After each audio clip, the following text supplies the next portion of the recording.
welcome to the Young Turks. Anna Kasparian and John Idarola with you. Brett Ehrlich on the ones and twos, except not really. He's just producing this show behind the scenes, and he made me laugh right before we went live by, for some reason, brandishing his armpits. So thanks for that, Brett. It happened. Yeah, it did happen. It did happen. We have an awesome show ahead for you today. Lots of important stories to get to, including Bernie Sanders absolutely killing it on the Senate floor when it comes to amendments to a bill that apparently Donald Trump also has problems with, but for completely different reasons. So that, of course, has to do with the Defense Authorization Act. We'll get to that later in the show. But John, I think that it only makes sense for us to begin with yet another example of right-wing men showing us just how pathetic and weak they really are. So let's do it. So considering how the right wing claim to be, the strong ones, especially right-wing men who claim that they're the so-called alphas who fight back against the alleged pussification of males in this country, it is curious to see conservatives like Bill Mitchell make themselves out to be the weakest, most pathetic people online. So Bill Mitchell is probably someone you've never heard of, but I apologize that I have to inform you, he's just some conservative host who says ridiculous things. And one of the latest ridiculous things he said was on Twitter, where he whined and cried about wearing masks. He said, quote, "I put on a mask and literally, within seconds, I'm struggling to breathe." Now that tweet was ratioed and had many awesome responses, including this one from our very own Emma Vigeland, where she said, "Man up, snowflake." Because really, I'm struggling to breathe. You can hear it in Emma's voice too. It was so good, I love that response. Yeah. No, but I look, every single day, there is at least one, usually several, Republican men who throw cold water on this narrative of male strength among conservatives. In fact, one of the people who made that argument right before Donald Trump was inaugurated was Sebastian Gorka. And I just want you to watch this snippet from an interview he had with Sean Hannity and laugh, as I do. The message I have, it's a very simple one. It's a bumper sticker, Sean. The era of the pajama boy is over January 20th, and the alpha males are back. So John, are the alpha males back? Because it seems like they're having a very difficult time doing simple things like putting a mask on. I have long held and said many times on the show that if there are actual alpha males, and everybody wants to find out what it is that makes you one or doesn't make you one, I know that one thing cannot be true for you to be an alpha male. You can never have said the term alpha male nor thought about whether you were one. If you've done that, then you're not. That's the only thing I know for sure. But I love him being the messenger to announce that they're back. He didn't even need to say it. When I saw his face, I knew that the reign of the alpha had begun. What a stupid narrative to try to push about a movement that constantly pitches itself as a victim about everything, about speech, and Twitter's mean to me, and look at these immigrants, they're doing, like, constantly presenting themselves to be victims and then wanting to assert at the same time that they are the last action hero. Well, John, sometimes it's not so much about your actions. Sometimes it's about the bumper sticker your car dons when you're driving on the 101 freeway in California. You must not act like an alpha male. You just need to have the bumper sticker. The pajama boys are not in town. They're out of town. What are the pajama I don't even boys? know what that means. No, I know it. Awesome.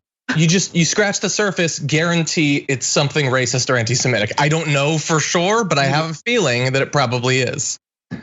Yeah, it's just. Can I say on the? Go ahead. On the guy, I don't know much about him. I know that he loves Donald Trump more than anything, apparently more than his own life, since he prefers Trump over stopping COVID. And I'm sure that he'll say, if he ends up responding to how ratioed he is, and I don't think that he will, because the plight of the right-wing grifter is to get ratioed and push forward, against all reason, is he'll say, it's a health thing or something like that. And they all say that. They all have a health reason, and they all are very concerned about HIPAA laws and don't want to tell you what it is, all of them. But it's not true. Doctors and nurses have lived for decades and decades wearing masks like this. I wear a mask all the time. I haven't gotten much exercise now for 3.5 months, but I don't pass out after a couple of minutes of putting a little bit of cloth on my face. It's survivable.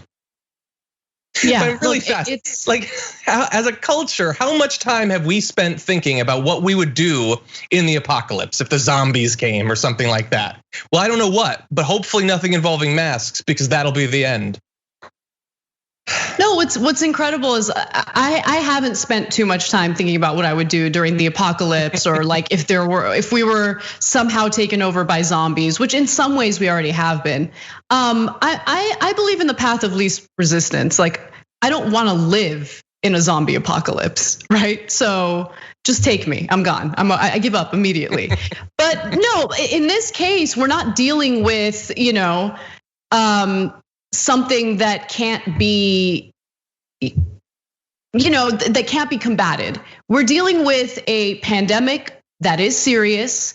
There are health experts who are now saying that we are increasing the number of new coronavirus cases by as many as 100,000 each day.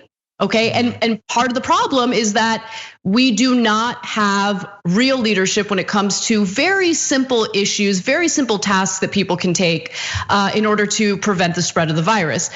Today on CNN, I forget who the host was, but someone said something along the lines of, we're trying to get people to understand that wearing the mask is about protecting other people from contracting it from you in case you have coronavirus. Yes. And I wanted to I started screaming at the TV. I'm like, that's not effective messaging in the United States of America, where there's a pretty significant portion of the population that's been conditioned to think it's all about me, it's all about individualism, screw everyone else.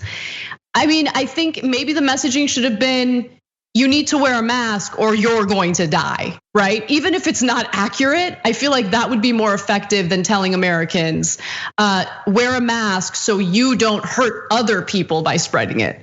Yeah. I don't know, maybe I'm being unfair to Americans, but considering, the nonstop chorus of right wingers who have shown just a complete and utter lack of concern, compassion, empathy, sympathy, whatever you want to call it. We have a problem, a cultural problem in this country, and something as simple as a mask should not be as polarizing as it is today. We would hope. Well, let's talk about some COVID cowboys, because they certainly exist, especially in Texas. So, while health experts are warning that the United States is already experiencing as many as 100,000 new cases of coronavirus in the country, unfortunately, we have Republican lawmakers who are on the warpath, not against this pandemic, but against health experts like Dr. Anthony Fauci. So with that said, let's go to Lieutenant Governor Dan Patrick, who, by the way, let me remind you, earlier floated the idea of allowing elderly people to die so they can go back to work and reopen the economy. Now he's actually attacking Anthony Fauci in one of the most ridiculous ways imaginable. Take a look. Reality is a lot different. We've had 2,424 people die, and New York has had over 31,000. Even California has had almost 3 times as much as Texas. And remember, Laura, those 2 states have been locked down the whole time while we have been open. So locking down doesn't work. If it did, those 2 states would be doing better than Texas.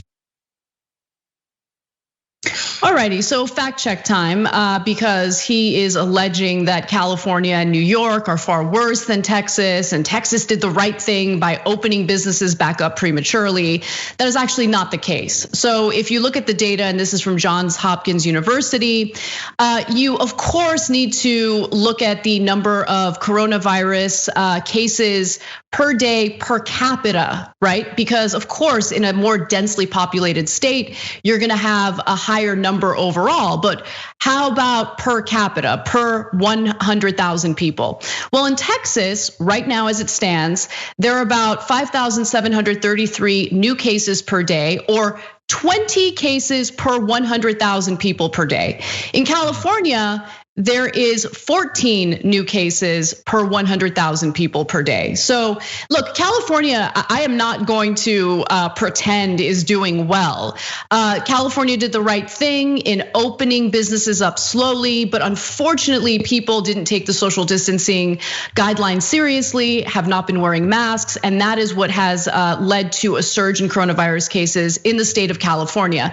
In Texas, they didn't take it seriously from the beginning, and as you know, they prematurely opened businesses up, which is why you're seeing a larger number of new coronavirus cases in that state. Now let's look at New York. In New York, site of the country's largest outbreak, the state's curve rose sharply before reaching over 170,000 total cases in April. Since then, new cases have fallen from about 10,000 per day in mid-April to fewer than 700 per day in late June. So I just think it's important to do that fact check and not give Dan Patrick's ridiculous argument any type of validity or credibility. Yeah, I get it. He wants to open and he cares about that more than what happens with coronavirus. Either, purely for economic reasons, he falsely believes that pretending that the pandemic doesn't exist will be better economically for Texas. Maybe he thinks that, or maybe he thinks it's in Trump's, and National Republicans' best interest when it comes to the election to just pretend that it's not happening, no matter how many people get it or are hospitalized or die to it. Maybe I think he's wrong in all of those counts. The idea that, look, New York, they locked down. And look, they're still suffering. Like, can you imagine if they had not? What if New York hadn't? What if we hadn't freaked out that first month, especially the second month? What if we hadn't been making such a big deal about masks for the past couple of months? What if we hadn't been talking over the past few weeks about the rise of cases in Florida and Arizona and Texas and California that are all now reinstituting at least limited lockdowns? Do people like Abbott or DeSantis, do they seem like the sort of people that would have independently come to the conclusion that those things needed to happen if there wasn't a public outcry? Now, based on our experience with them. So look, I lived in Texas for a number of years. I still have family in Texas. I just want the people of Texas to know that there are people who do care about their lives. They just don't necessarily inhabit the governor's mansion at this particular point. Exactly, and always be skeptical of people in positions of power who don't need to put their lives and their bodies on the line to go to work. And what Dan Patrick and other conservatives like him want is for the economy to open back up, so the stock market isn't hurt by this pandemic, so they don't lose money due to this pandemic. But they know very well that there are giant risks associated with forcing people to go back to work. And in regard to his comments on Anthony Fauci, well, here he is again, Lieutenant Governor Dan Patrick, questioning the validity and the credibility of Fauci and the advice he's given so far. Fauci said today that he's concerned about states like Texas that skipped over certain things.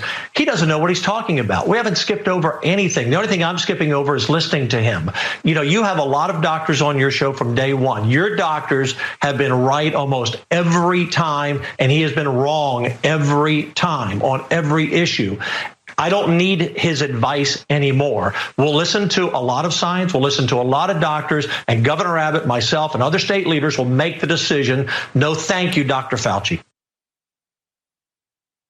Well, while he rejects Dr. Anthony Fauci's advice, let me just give you some numbers on what's taking place in Texas today. For instance, in Texas, more than 6,500 patients were hospitalized with the coronavirus Tuesday, and that's a record-breaking number and a figure that has gone up nearly every day since June 1st. So the situation in that state continues to worsen. And in the middle of it, you have local leadership, local politicians arguing that they're going to just reject the inconvenient truth about what needs to be done in order to get a handle on this virus. Yeah, I mean, it's 46,000 cases yesterday. Like, and you can't get through to him. Like he thankfully behind the scenes is like he sort of shut down the bars a little bit or something. But going on Fox News, he has to pretend that he hasn't even done that, because actually doing something to serve the best interests of your constituents would get you mocked or attacked on Fox News. And they, after all of this, they still don't get it. They've decided this is going to be a culture war thing. Noted right-wing scholar Charlie Kirk yesterday tweeted, "End all the lockdowns. Let people be responsible for themselves and make good decisions." Like we're in like the second phase of the first wave, and like some people are getting scared anew. Like, oh my God, I really hoped that we were past this, but apparently we weren't. And he's like, no, throw gasoline on that fire, because I implied for months now that this isn't serious, and you don't have to take it seriously. And I'm not gonna let your impending death change my mind about that. And whether it's the pundits or the governors, that's what they're saying. We gave credit really fast. We gave credit on the damage report to Mitch McConnell and Sean Hannity for advising people to wear masks recently, because that's like the lowest possible bar, but they've done it. But beyond that, doesn't seem like any death count is gonna get through to them. By the way, I was wondering why it is that they were so willing to pivot toward mask wearing all of a sudden. Goldman Sachs just released an analysis indicating that if people wear masks, our economy can save a lot of money. And of course, I mean, they're worried about their bottom line, $1 trillion, exactly. And so look, we live in a hyper-capitalistic society where money trumps everything, including human lives. And so do they care what Anthony Fauci has to say, an actual health expert on these issues? No. Do they care what Goldman Sachs has to say? Damn right they do. And now you have the Mitch McConnells and the Sean Hannitys of the world all of a sudden changing their tune and urging people to wear masks. By the way, Vice President Mike Pence as well. Well, John, you cited a statistic, and I wanted to talk about that a little bit more, because you mentioned that recently there were 46,000 new coronavirus cases in the United States. And that is an insanely high number, something that should give everyone living in red states especially some pause. You should really consider your own actions and keep yourself safe. But there's actually a lot of bad news when it comes to that number, because it could be much higher. So Anthony Fauci had said that new cases could go up to 100,000 a day if people continue to defy advice on social distancing and face masks. He said states like Arizona, California, Florida, and Texas have each had to roll back reopening plans as cases in those states climb, noting that half of the new cases statewide have been reported in those states. Well, here's some bad news. There are some health experts who argue we're already there. It's just that while we've improved on testing hasn't expanded to the point where we're catching all of the people who have coronavirus, but just don't know it yet.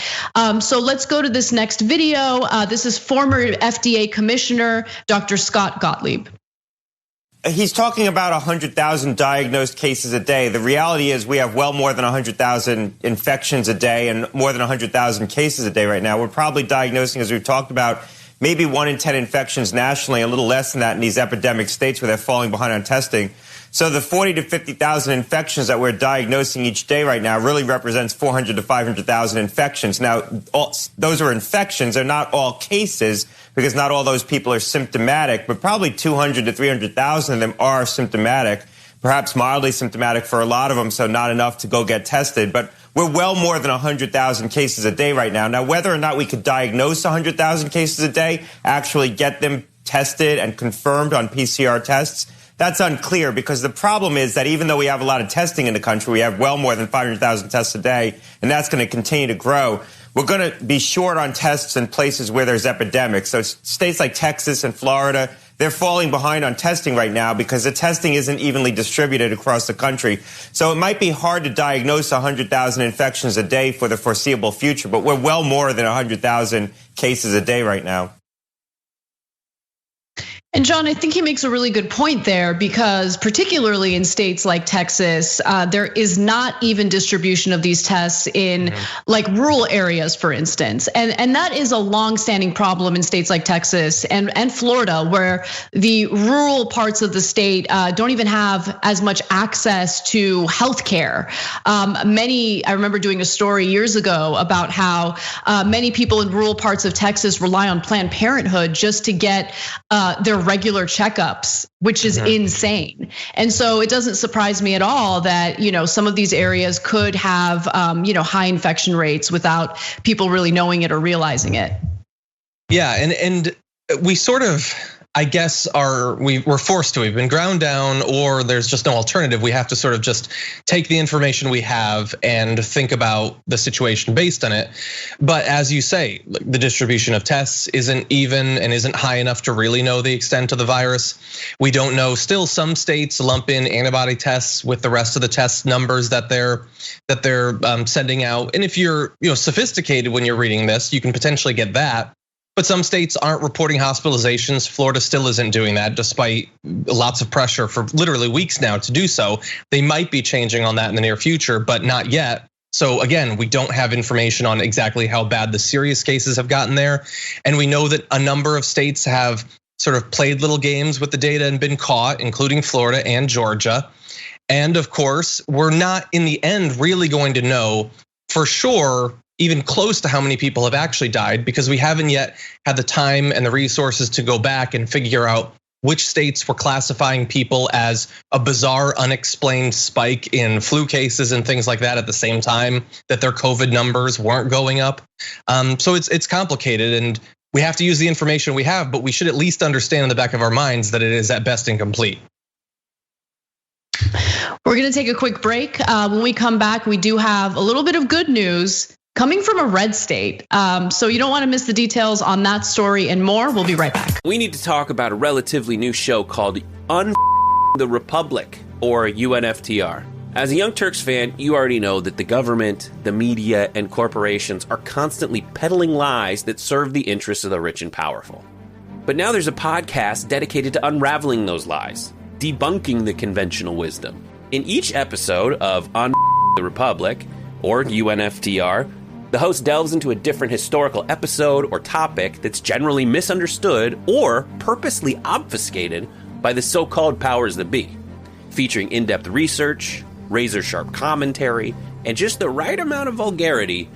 The UNFTR podcast takes a sledgehammer to what you thought you knew about some of the nation's most sacred historical cows. But don't just take my word for it. The New York Times described UNFTR as consistently compelling and educational, aiming to challenge conventional wisdom and upend the historical narratives that were taught in school.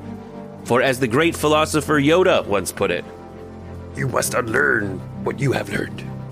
And that's true whether you're in Jedi training or you're uprooting and exposing all the propaganda and disinformation you've been fed over the course of your lifetime. So search for UNFTR in your podcast app today and get ready to get informed, angered, and entertained all at the same time.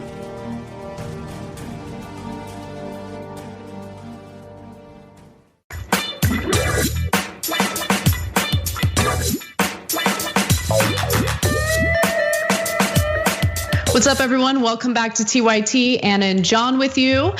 Just wanted to remind you all of a partnership we have with Aspiration, which is a wonderful financial institution, a great place to put your money if you want to avoid, funding anything questionable, including the fossil fuel industry.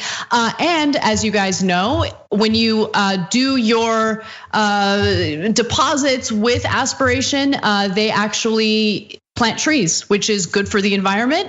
If you like to smoke trees, you should also like to plant trees, circle of life. That's what it's all about. So go to aspiration.com/TYT where you can learn more. No deposits used for oil drills or pipelines, and up to 10% cash back for socially conscious shopping. So if you're someone who likes to keep environmentally friendly companies and businesses in mind, and that's where you do your shopping, you get rewarded for that with Aspiration. All right, a few member comments and super chats, and then we'll get going. So Millennial Hero from our member comments. You can become a member by going to tyt.com/join. Whoa, Anna's Sebastian Gorka impression is way better than her Ben Shapiro impression. I think they're both pretty good. Best impressions. All right, Gabby Marita says athletes, soldiers, and fighter pilots all wear masks, but those are traditionally the 3 least manly professions, right? Such a good point. Jenks Instagram Kafefe says 32 seconds ago, got the timer out for Ben Shapiro's hot take on masks, and then 1.5 times voice, which means like the speed of it, increasing it. Tick, tick, tick, tick. Keto says, and here we all are in our pajamas in quarantine because of Trump. Oops, such a good point. I wish I made that point in the show. All right, I'll read some super chats when we get back from the next break. But for now, let's do a little bit of good news, because the people of Oklahoma have spoken, and they actually like government-funded healthcare. So the conservative voters of Oklahoma have voted on a ballot initiative, and they've made themselves clear they are in favor of government-funded healthcare. So this ballot measure would allow for Medicaid expansion under the Affordable Care Act. The money to expand Medicaid would overwhelmingly come from the federal government. This was a huge part of Obamacare. And so the Hill reports that the ballot measure did pass only a few thousand votes, prevailing by 50.5% to 49.5% who opposed it. But look, here's the good news, it passed. And even when you're polling Republicans on an issue like Medicare for All, there have been polls indicating that Republicans favor it by a slim margin. So the expansion would allow upward of $1 billion in federal funds to flow into Oklahoma, while the state would pick up only a small percentage of the cost. Now, John, keep in mind, and we've talked about this in the past, there have been so many red states who were bitter at Obama and so defiant that they decided to do their own constituents wrong and refused to expand Medicaid under the Affordable Care Act. They refused to take federal money to help their own constituents out if they were unable to afford private health insurance. And luckily, in this case, it turned into a ballot initiative in Oklahoma, and the people of Oklahoma have spoken. Luckily, they're going in the right direction. I'm gonna only partly disagree with you when you say that these red states did their constituents wrong. This aid would go to poor people, and they don't consider those their constituents. So slight disagreement, but yeah, it's insane and great that it's been solved, but think about how much good could have been done if we hadn't had this massive gap of so many years before the voters stepped in and did it. When I saw this, and it was so close, but when I saw this end, I thought, but we really do need these primaries right now, not just for inspiration when it comes to some of the candidates who've actually won, but also a reminder that a lot of us were left after Bernie lost thinking, well, what are we supposed to do? Like, he's out of it, he's not gonna be running again. And we know on some level that, look, there's other races, you can certainly do down ballot stuff, try to take over state governments and everything. But these ballot measures, this isn't the first one that has like fundamentally changed things by, stepping around our elected representatives. And it's a reminder that you can get involved in these sort of efforts in, whether it's healthcare, tax stuff, social issues, all of that, marijuana legalization, talk about trees like you were before. Like, that is one thing that you can turn your attention to if you're, sort of put off by presidential politics. Yeah, we're dealing with this pandemic right now where tens of millions of Americans have lost their jobs and they've lost their healthcare coverage along with it. And if ever there was a moment to make the case that we need to just completely reform how healthcare is done in this country, it's now. And it's amazing to me that it's still this ridiculous uphill battle as hundreds of thousands of Americans are contracting the virus, and over 100,000 Americans have already died from the virus. I mean, we're at like nearly 130,000 Americans who have died from coronavirus. And by the way, without the pandemic, we needed to really reform healthcare in America, right? But this has just emphasized it and amplified the problem that we've been dealing with. And by the way, just to give you a sense of how many red states have rejected Medicaid expansion under the Affordable Care Act, this ballot initiative, which has been favored by the majority of Oklahoma voters, makes Oklahoma the 5th state controlled by Republicans to approve Medicaid expansion through a ballot measure, joining the ranks of only Idaho, Maine, Nebraska, and Utah. But all those other red states, again, giving their people a giant middle finger and telling them, no, we're not gonna take this money that has been specifically allocated for our state so we can keep you healthy and safe. It's madness. It's madness. None of the politicians that supported that should still have their seats, but anyway. Totally agree. And the media should be focusing on just how wrong this is, right? I don't know. It amazes me because I think a lot of people just don't know, right? They're unaware that their elected officials are working against them constantly. So anyway, let's move on to a street fight that's taking place, and it's by this country's #1 thug, Donald Trump. So Trump's latest temper tantrum is over a Black Lives Matter mural, which would be painted near Trump Tower on 5th Avenue. He's not happy about it. He's very, very, very bitter. And so he lashed out at Mayor Bill de Blasio for greenlighting this mural, and he called it a symbol of hate in a series of tweets. So let me tell you a little more detail about what this is and why Trump is so mad.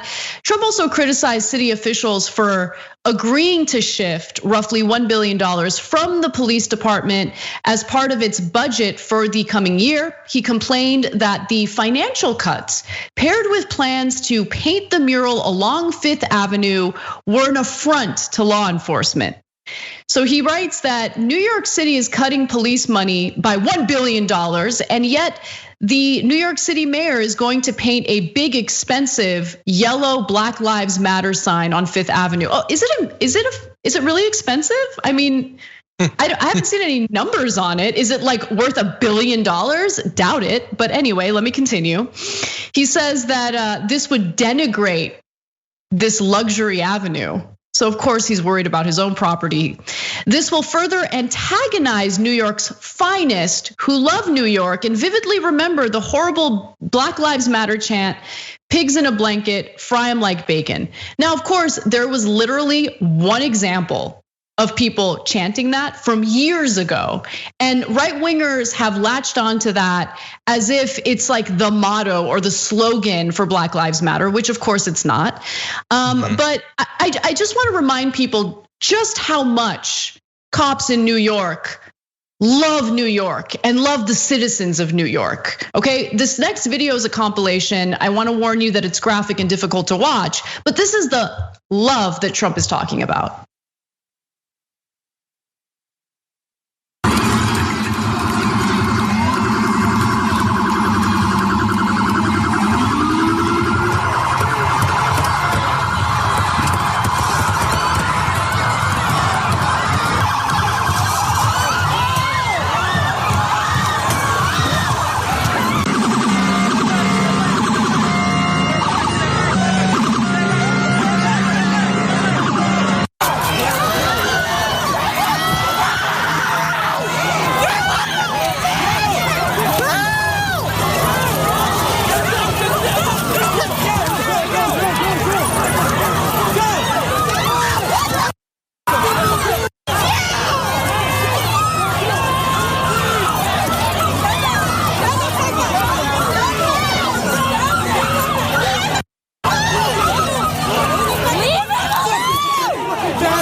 So rather than being upset about that brutality, Trump is worried about his Trump Tower and is worried about a mural. That's what he's complaining about. Yeah. Yeah, and obviously so fundamentally dishonest in so many ways. Like, they're bringing up the chant. Like, yeah, often's the time I think about how much I wish that they hadn't chanted that, because if they hadn't, the right would be so fair to BLM now. Like, it would change anything if they hadn't done that. Right. Donald Trump is just worried about the denigration of Fifth Avenue. You know, the place he fantasized about shooting someone. Like he really cares about its reputation. All of it is it's just such BS. And it's okay, he can complain about it. You know, if the actual changes to these budgets are being made in cities across America, that's what's important. Him whining along the way, you know, that's I guess a cost that we should be fairly enthusiastically prepared to pay. And by the way, I mean, he referred to a mural as a symbol of hate. And this is coming from a guy who just this past weekend tweeted a video of an elderly person in Florida screaming at the top of his lungs, "White power." Yeah, okay. I mean, look, to be fair, if there were anyone in this country who would be an expert on hate, it would be Donald Trump. The only problem is he's a hypocrite and completely lacks self-awareness. He is the top symbol of hate in this country and has only further divided the country in ways that didn't need to happen. I mean, he has polarized issues that don't need to be polarized. He has exploited racial tensions for his own political gain. And now that he is like he doesn't know what he's doing. He's failing in every regard with the pandemic, with civil unrest, with everything, with the economy. All he can latch on to is what he exploited in 2016 to win the election. And that is hate and symbols of hate. So for him to call a mural a symbol of hate is so unbelievably ridiculous. And I mean, I think most people who can think clearly can see through it. Yeah, the fact that he turns to hate, I guess, shouldn't surprise us. He found, obviously, you know, Biden being the nominee. The only real inroads for that he sort of has is, you know, focusing on some of the substance of some of Biden's past bills, but he doesn't have the misogyny and the racism, you know, to really explicitly run against so far with Biden. And he's really tried it with BLM. What's been really amazing, surprising, is that it hasn't really caught on, that people's impression of BLM, the favorability has risen so much during these protests, despite the obvious bias in the coverage and the right wing, you know, uniformly demonizing them in insane language, calling them all terrorists and everything. The fact that it hasn't actually worked has been pretty shocking. And one other thing I want to remind everyone about is that Trump loves protecting symbols of hate. He has spoken out pretty aggressively in protecting or wanting to protect Confederate statues throughout this country, military bases that are named after Confederates. And those are individuals who symbolized hate, who symbolized wanting to protect the institution of slavery in this country. Trump is nothing but hate, and he has absolutely no business, putting himself out as the arbiter of whether or not Black Lives Matter is a hateful group. Black Lives Matter. He doesn't think they do, which is why he has taken the stances he has taken. We got to take a quick break. When we come back, we'll actually talk a little more about the issue involving military bases named after Confederates, how Trump is responding to people who want to rename those bases, and we'll dunk on him, obviously. We have that and more when we return. At TYT, we frequently talk about all the ways that big tech companies are taking control of our online lives, constantly monitoring us and storing and selling our data. But that doesn't mean we have to let them. It's possible to stay anonymous online and hide your data from the prying eyes of big tech. And one of the best ways is with ExpressVPN. ExpressVPN hides your IP address, making your activity more difficult to trace and sell to advertisers. ExpressVPN also encrypts 100% of your network data to protect you from eavesdroppers and cyber criminals. And it's also easy to install. A single mouse click protects all your devices. But listen, guys, this is important. ExpressVPN is rated #1 by CNET and Wired magazine. So take back control of your life online and secure your data with a top VPN solution available, ExpressVPN. And if you go to expressvpn.com/TYT, you can get 3 extra months for free with this exclusive link just for TYT fans. That's expressvpn.com/TYT. Check it out today. turn.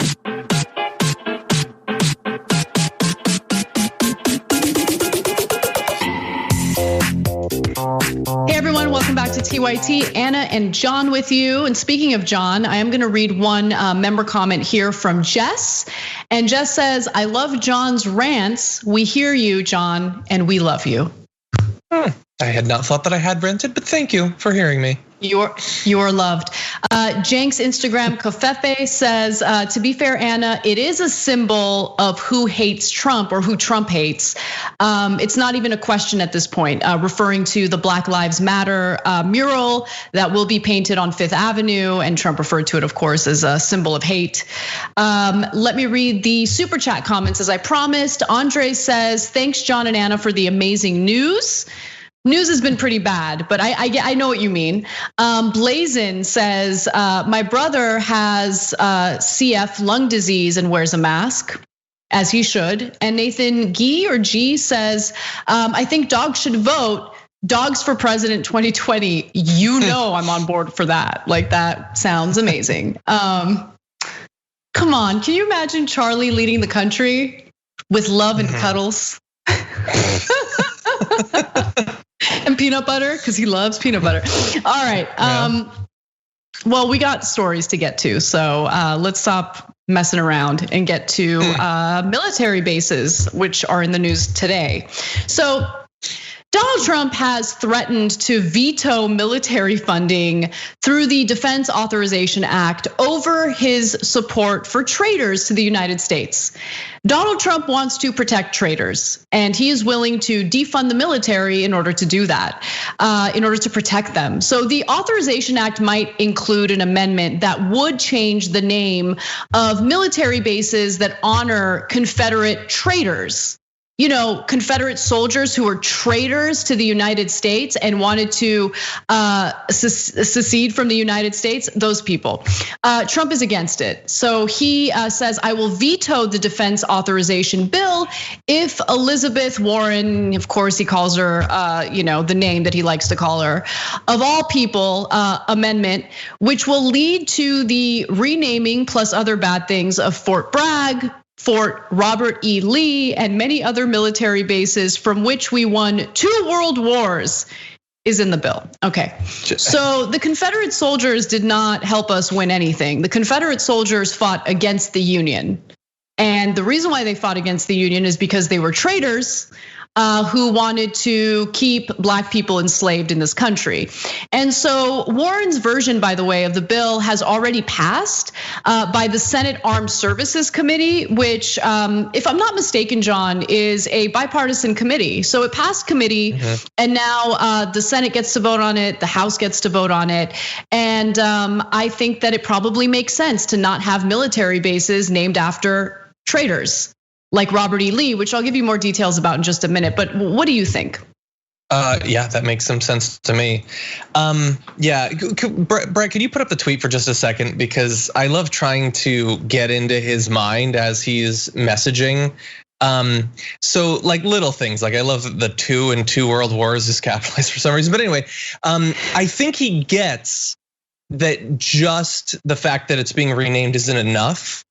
Like to really get people fired up, which is why he throws in the plus other bad things. What other bad things? What other bad things are they doing to these forts? If there's anything, I haven't heard of it, and he's not being clear. It to me screams insecurity about whether people are actually going to be on his side in this. And I think he should be clever enough at least to get why people might think, when we're renaming other things, bridges and schools and all of that, maybe it's about time. He's got such a punchable face.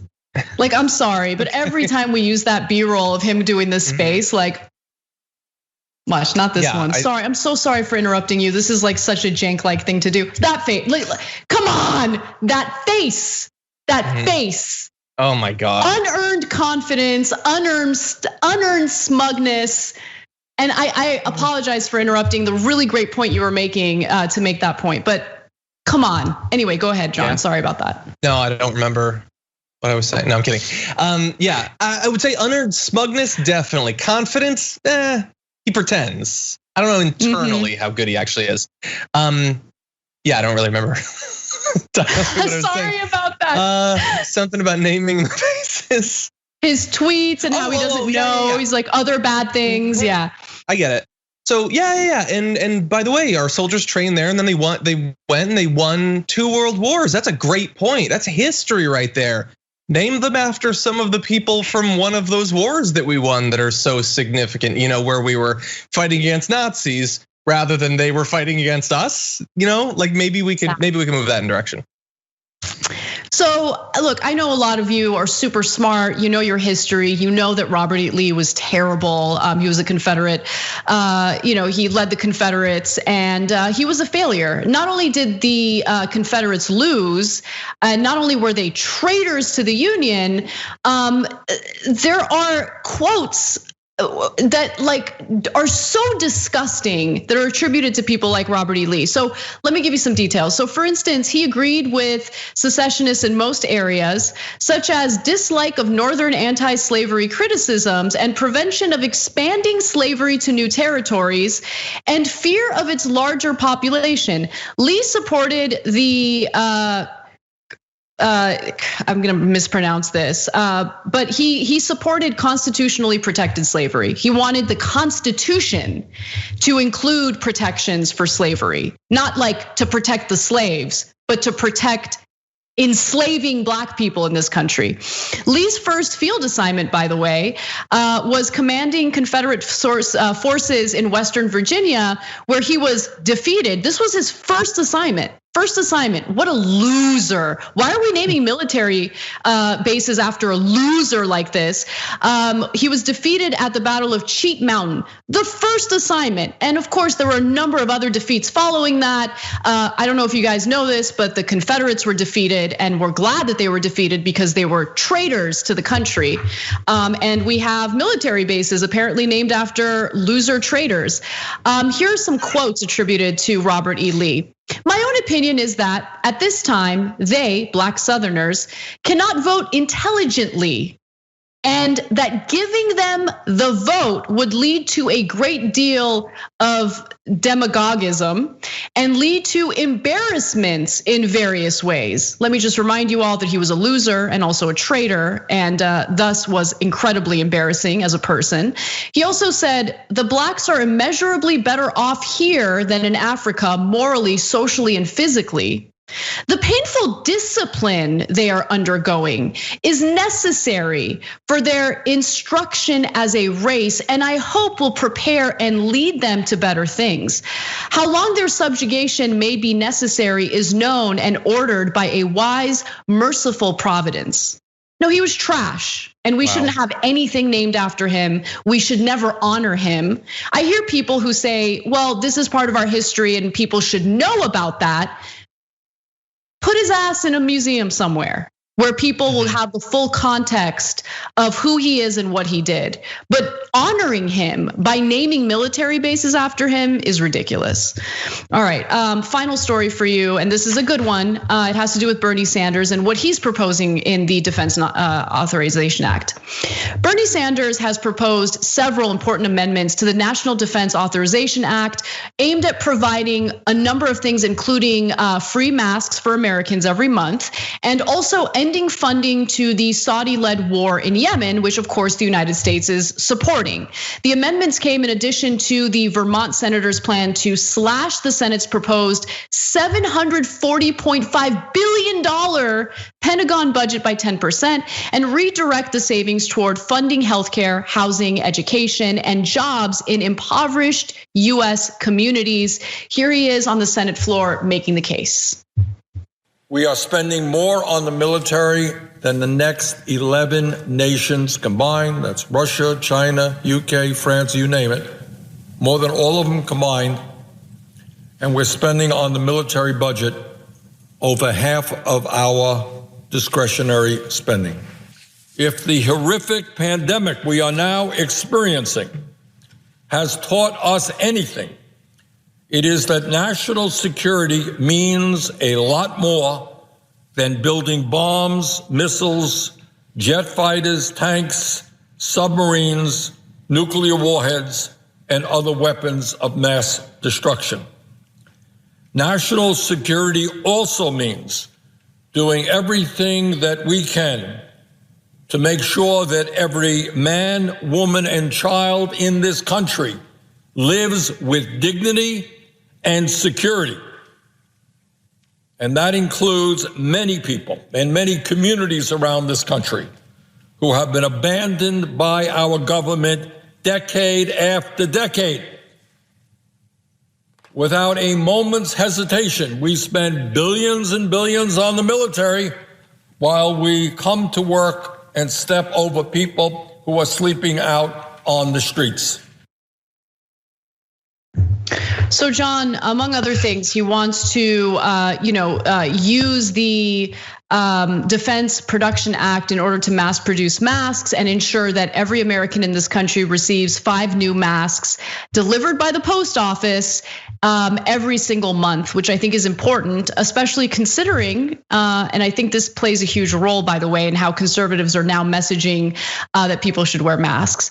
A team of economists at Goldman Sachs estimated that a nationwide mask mandate would save the US economy $1 trillion by reducing the need for widespread lockdowns. And by the way, this is an important amendment that Bernie Sanders is including, but it's not even the only important amendment. There's so many other things, but before we get to that, I want to hear your thoughts. Yeah, I mean, my first thought immediately, you probably had the same thought while you're watching it. I wish he was the candidate. That would be great. Yeah. In this particular time. But unfortunately, we don't have that. Yeah. Like if the purpose of the government fundamentally is to stop the people in the country from dying, which a lot of what the government fundamentally does, that even the conservatives could agree to, is traced back to that, then being prepared for a pandemic seems like a pretty important one. I mean, I don't know exactly how many $1 trillion we've spent so far as a result of 9/11, but it's a lot. In which several thousand Americans died. Okay, so the pandemic so far has killed 40 9/11s worth of Americans. And another one every week, maybe week and a half. Maybe we can spend a tiny fraction of what we've spent fighting global terror, on fighting the thing that's literally still killing us, let alone all the ones that are coming up behind it. You know, the second wave, the third wave, the new pig flu that scientists in China are now talking about this week. Like those are guaranteed savers of American lives. But it seems like unless it fires cannon shells, we can't get people fired up for the government to actually safeguard a life in that area. I mean, I think what we're going through with this pandemic is perfect evidence that the government was never really that interested in national security, because our national security is under threat right now based on this pandemic, and they're not providing the necessary resources to ensure that we're safe and that we combat it effectively. I also want to note that Bernie Sanders wants to force the Defense Department to do audits, something that they don't currently do. And if they fail to do so, there would be cuts to their budget. And I love that. All right, post game is next. Become a member, tyt.com/join. We'll see you then. Thanks for listening to the full episode of The Young Turks. Support our work, listen ad-free, access members-only bonus content, and more by subscribing to Apple Podcasts at apple.co/TYT. I'm your host, Cenk Uygur, and I'll see you soon.